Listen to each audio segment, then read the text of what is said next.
Moro! Tervetuloa tänne Palaxin osastolle.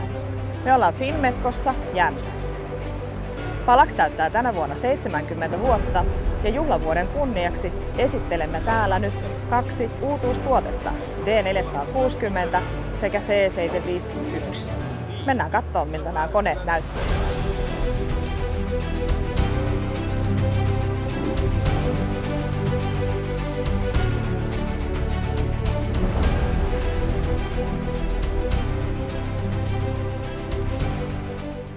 Hei, olen Teemu Alkama ja esittelen teille nyt Palaxin uutuuden C751 Smart-version, mikä on logiikkaohjattu kone.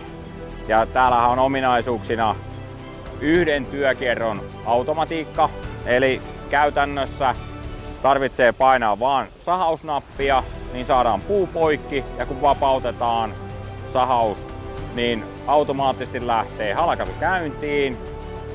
Uusi puu siirretään syöttömatolla valmiiksi sahaukseen. Ja sahauksen aikana on terän korkeudensäätökin ajettu paikalleen, että se on halkaisuterä keskellä puuta. Ja näin ollen ei tarvitse kun uudestaan painaa sahausta, niin saadaan polttopuuta syntymään helposti ja nopeasti.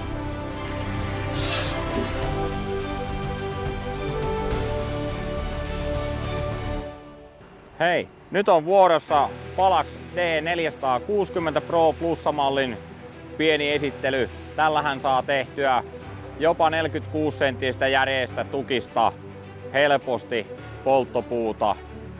Ja minimikoko on noin 6 senttiä, eli skaala on tosi iso, mitä tällä voi pieniä polttopuuksi.